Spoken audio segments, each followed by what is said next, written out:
dzisiaj ulubieńcy, czyli film, którego dawno nie było na moim kanale. Myślę, że skończyłam tą serię przed przyjazdem do Polski. Jakoś tak później nie chciałam do niej wracać, nie miałam ochoty, ale w końcu nadszedł ten czas, żeby ponownie do tej serii wrócić. Mam trochę dla Was polecajek nie tylko koreańskich, ale tych zagranicznych w moim sensie także. Dobrze, to może nie będziemy przedłużać i zaczniemy od takiej części bardziej kuchennej, później przejdziemy do pielęgnacji i zakończymy i książkami oraz filmami. O książkach jeszcze troszkę więcej właśnie powiem, bo mam dla Was także inną propozycję filmów na moim kanale, ale dobrze, zacznijmy od takiej części kuchennej, czyli mamy pierwszą mój dzbanek. Jak oglądaliście moje poprzednie vlogi, to ja bardzo polubiłam się z tym dzbankiem. Jest dla mnie naprawdę idealny. Mam także inny, także z Daiso, zakupiony za 5000, ale to ten skradł moje serce. Czemu? Bo mi się w nim herbata nie rozlewa. Jest po prostu idealny, jeżeli chodzi o nalewanie herbaty. Nie mam problemu, żeby ta herbata po prostu rozlewała się gdziekolwiek. Zawsze ląduje w moim kubku, co mnie bardzo cieszy. Ten wcześniejszy dzbanek, obojętnie czy nalewamy leciutko, czy mocniej tą herbatę, to niestety wszystko musiało lecieć obok, tylko nie do kubka. Nie chciałam marnować herbaty, więc mam taki dzbanek. Także kształt tego dzbanka bardzo mi się spodobał. On jest taki bardzo azjatycki. Nie wiem, czy kojarzycie, ale te koreańskie, japońskie, także chińskie czarki, one często właśnie mają tutaj taki nietypowy uchwyt, dzięki czemu nalewamy w taki sposób. Do tego wszystko jest, jak to się mówi, wszystko jest szklane, razem z uchwytem z drewna, więc to także jest dużym plusem. Ma bardzo fajny taki cyndzelek u góry do zakrycia, razem z dziurką, żeby dodatkowo odpowietrzać. Sam ten w środku, gdzie wsypujemy herbatę, także jest szklany. Za 5000 całość, więc myślę, że to jest good deal. Naprawdę fajny pomysł może, żeby zakupić także sobie jako prezent do Polski. Może dla rodziców. Pomyślcie, jeżeli będziecie na wycieczce, czy nie chcielibyście właśnie takiej czarki, tym bardziej, że to jest bardzo fajny produkt. Myślę, że długo mi się nie zbije. Do tego jest ekologiczny, bo mamy tutaj tylko naturalne komponenty tego dzbanka. To jest szklane z takimi małymi dziurkami, dlatego to jest także bardzo fajne, bo ten syp z tej herbaty, te takie drobinki także nie przedostają się do herbaty, zalewa się naprawdę przyjemnie, szybko. Co prawda nie jest on duży, ten dzbanuszek, niestety raczej wielkościowo na jakieś większe herbatki niestety może nie starczyć, trzeba dolewać, co dla mnie do końca jest to plus i minus, dlatego że czasami lubię na jeden wypić jedną, dwie, trzy herbaty. Tutaj niestety muszę dolewać, ale dzięki temu mam prawie przez cały czas ciepłą herbatę, więc wiecie, jest to także w jakimś sensie plus. Drugą taką polecajką jedzeniową to jest moja jucha. Można, chyba tak mogę ją nazywać, bo należy do tych herbatek galaretkowych. Mam dwa rodzaje. Jak na razie otworzyłam tylko jedną i mam herbatę z hibiskusem i z grejpfrutem. Ja naprawdę polubiłam tą herbatę.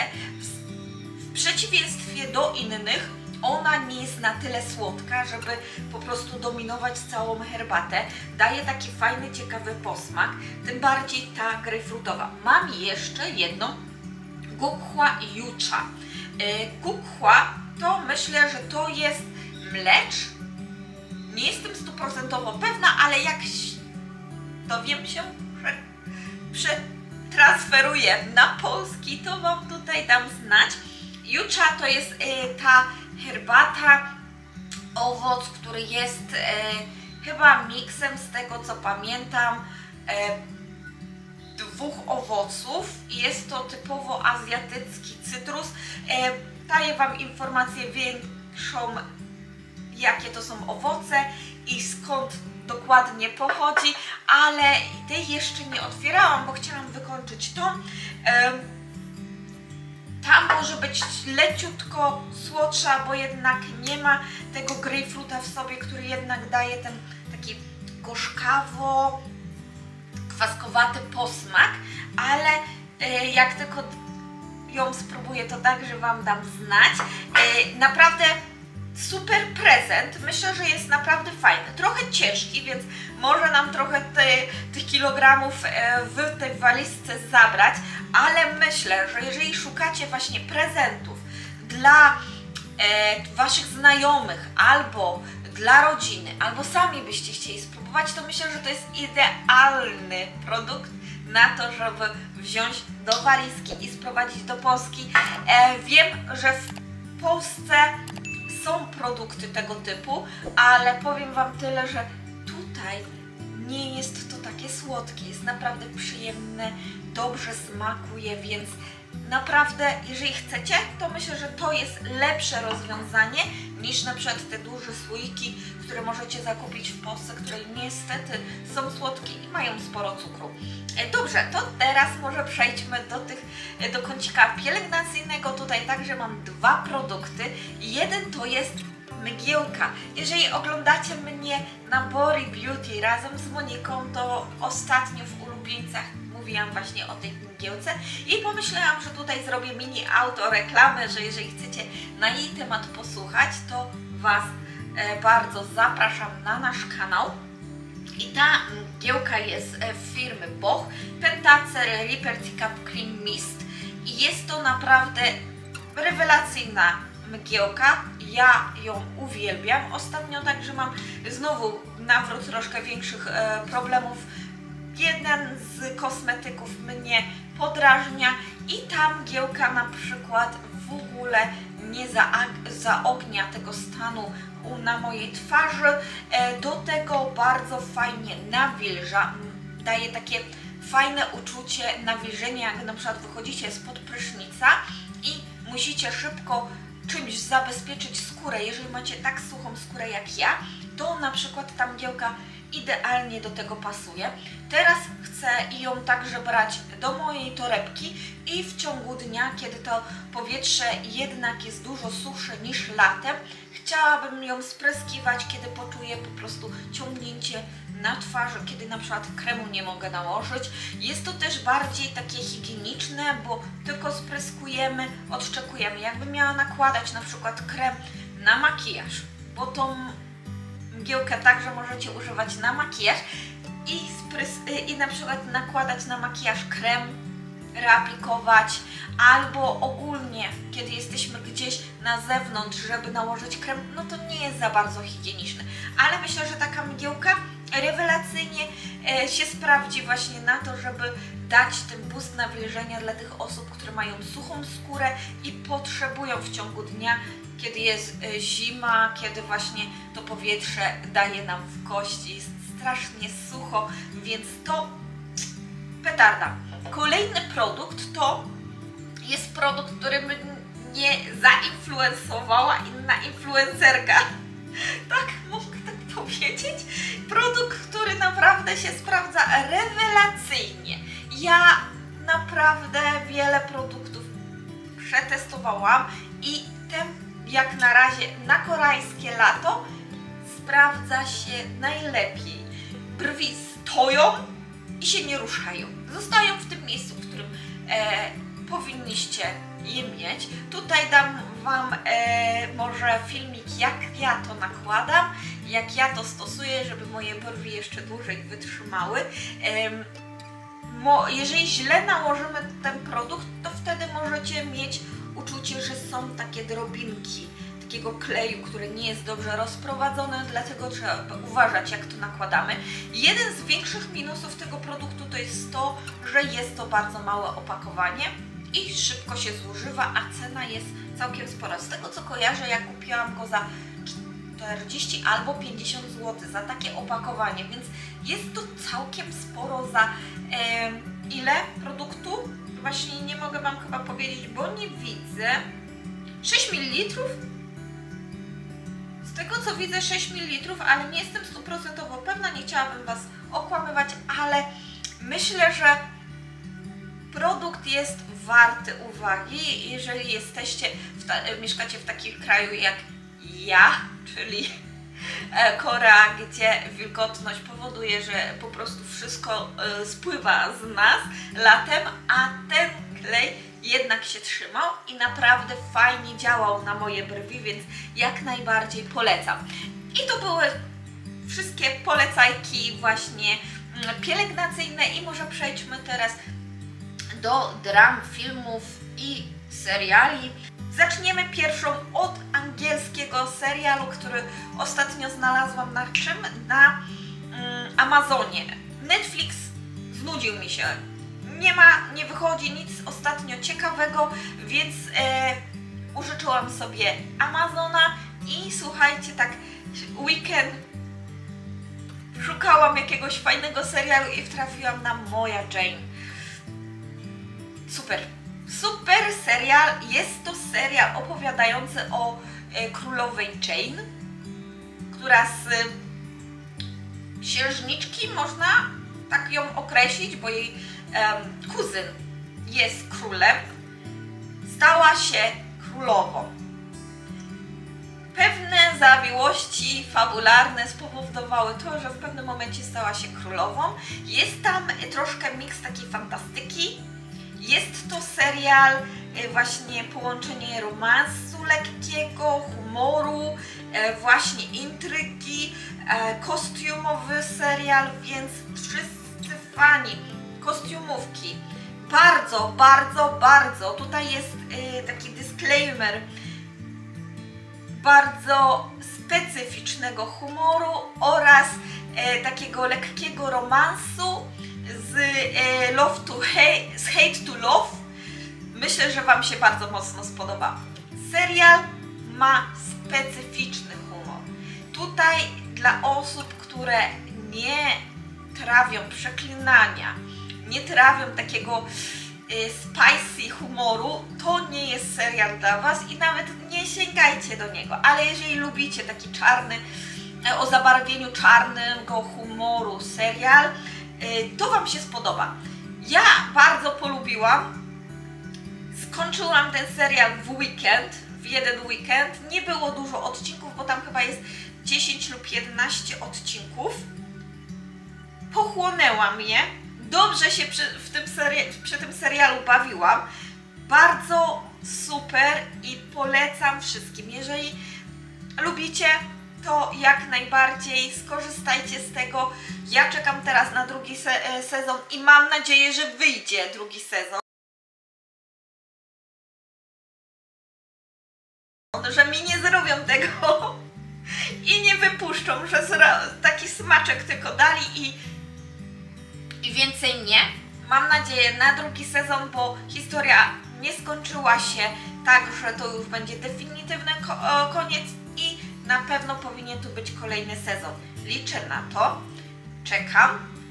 Jeszcze nie wiem, kiedy będzie. Jeżeli znajdę informację, kiedy by miał wyjść drugi sezon, to dam Wam znać tutaj. Dobrze. Jeżeli z Was zachęciłam, to zapraszam. Amazon, naprawdę fajny serial. Drugi koreański. Polecenie koreańskie, czyli Drzewo upada bezgłośnie.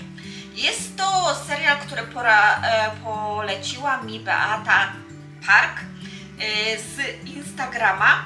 Ona także ma kanał na YouTubie, ale raczej nie wstawia tam filmów, więc jeżeli chcecie, to zajrzyjcie. Także ma tam starsze filmy. Ostatnio jeszcze troszkę ruszyła YouTube, ale chyba nie czuję tego vibe'u, więc zapraszam Was, żebyście zobaczyli jej za to Instagrama. Opowiada o życiu w Korei. Dobrze, ale to nie o tym. Czy drzewo upada bezgłośnie? Jest to taki thriller, taki kryminalny, bardzo także specyficzny. Osoby o silnych nerwach to myślę, że serial by się spodobał. Jest to krótki serial, więc ma mało odcinków, bardzo ciekawy, wciągający. Co prawda słyszałam różne opinie, że już ta końcówka taka jest troszkę przyciągająca, taka za dużo się tam dzieje.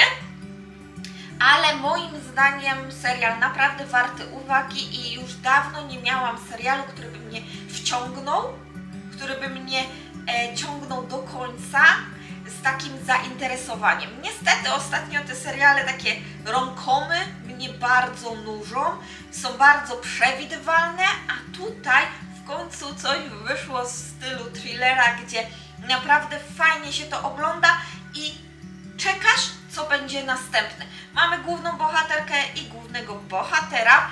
Nie ma tam żadnego romansu, ale zdziwilibyście, że tutaj raczej jest inaczej poukładane niż zawsze.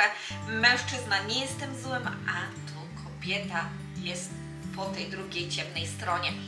Myślę, że warte do obejrzenia, jeżeli lubicie.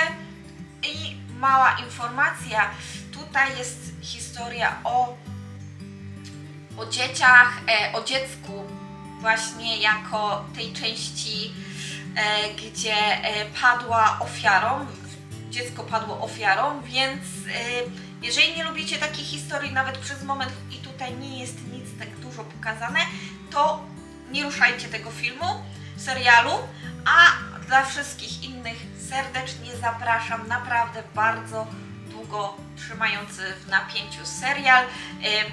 Jeszcze jedna informacja, no jest tam trochę takich scen nie dla osób o lekkich nerwach, o osoby o twardych nerwach, zapraszam, bardzo fajnie się to oglądało. Jestem też po przeczytaniu już trochę czasu temu książki Galeria snów Daler Kutta. Fajna książka, lekka. Jeżeli chcielibyście o niej troszkę więcej posłuchać i o moich ogólnie polecajkach książkowych, co w danym momencie czytam, co myślę o tych książkach, to dajcie znać w komentarzach. Chciałabym zrobić u mnie serię właśnie na tym kanale książek azjatyckich, o tematyce azjatyckiej, tworzone książki przez autorów koreańskich, więc jeżeli jesteście tym tematem zainteresowani i chcielibyście posłuchać opinie oraz recenzje książek, ale nie tylko książek, koreańskich dram, filmów także, to dajcie znać. Ja z chęcią bym nagrała takie filmy i także przedstawiłabym w nich swoją opinię. Jeżeli brakuje Wam właśnie takiego kontentu na YouTubie, z chęcią mogę go dla Was stworzyć, więc czekam na Wasze informacje. To wtedy w najbliższym czasie chciałabym dla Was takie filmy nagrać. Ostatni teraz podpunkt, o którym chciałam z Wami porozmawiać, to zmiany życiowe. Jest także miejsce na to, żeby porozmawiać o tym, co zmieniłam w sobie, żeby żyło mi się lepiej. Dziwnie to brzmi. Nie chciałabym, żeby to było jakieś takie górnolotne i żeby przekonywać Was, ani żeby Was sprowadzać do tego, żebyście musieli się dusić w sobie, czy to robić, czy nie. To ma usprawnić moje życie i ma mi pomóc trochę zorganizować moje życie na tyle, żebym miała więcej czasu na więcej spraw. Wydaje mi się, że czasami między jedną częścią mojego życia, a drugą częścią mojego życia czasami potrafię marnować niepotrzebnie sporo czasu. Zmuszanie siebie także do robienia wielu rzeczy także jest czasami upierdliwe, więc zmiana pierwsza główna jest taka, że zaczęłam sprzątać, ale dziwnie to brzmi, dziwnie to brzmi, ale wprowadziłam u siebie rutynę, że za każdym razem, kiedy kończę dzień, przed zaczęciem montowania, przed prysznicem, na zakończenie właśnie dnia sprzątam u mnie w kuchni, sprzątam po posiłkach, ogarniam trochę mieszkanie na tyle, żeby było fajnie i funkcjonalnie zakończone i żeby było fajnie i czysto, na tyle, że jak rano wstaję, to nie muszę myśleć o tym, żeby pozmywać naczynia, aby ogarnąć kuchnię, tylko zajmuję się moim synem, sobą, dzięki czemu mam więcej czasu na przykład na pospanie sobie dłużej, albo mam więcej czasu na to, żeby zająć się moją pracą codzienną, czyli na przykład montowaniem, nauką koreańskiego. Jest to jeden motyw, który wprowadzam. Już jestem na takim etapie, że codziennie to robię i codziennie się do tego stosuję. Oczywiście czasami są wyjątki, kiedy mam gorszy dzień, to po prostu już to olewam i nie robię, ale staram się jednak trzymać tej rutyny i wprowadzam kolejne, ale z tymi kolejnymi to oczywiście jest jeszcze długa droga, więc nie będę o nich mówić. Jak będą one sukcesem, to wtedy się do Was odezwę. Jak wiecie, ja nie lubię planować. Ostatnio myślę, że za dużo naobiecywałam, a czasami do tych obietnic nie doszło, więc chciałabym także to w sobie zmienić, czyli po prostu jeżeli coś mi się uda, to wtedy postaram się, żeby pokazać Wam, że mi się to udało i wtedy się tym cieszyć, niż na przykład myśleć, żeby coś robić, a potem mi to nie wychodzi. Dobra, nie ma co przedłużać, chciałabym Wam podziękować, mam nadzieję, że taki filmik polecajkowy Wam się spodobał. Może będzie więcej, mam nadzieję, że będę miała więcej rzeczy do polecenia, właśnie jeżeli będziecie przyjeżdżać tutaj do Korei i chcielibyście zakupić jakieś produkty, zabrać do Polski, to mam nadzieję, że taki polecajek znajdziecie więcej w tych filmach, w tej serii, więc dziękuję Wam bardzo za ten spędzony czas. Zapraszam do polajkowania, subskrypcji kanału i będziemy się widzieć kolejnym razem. Dziękuję, pa!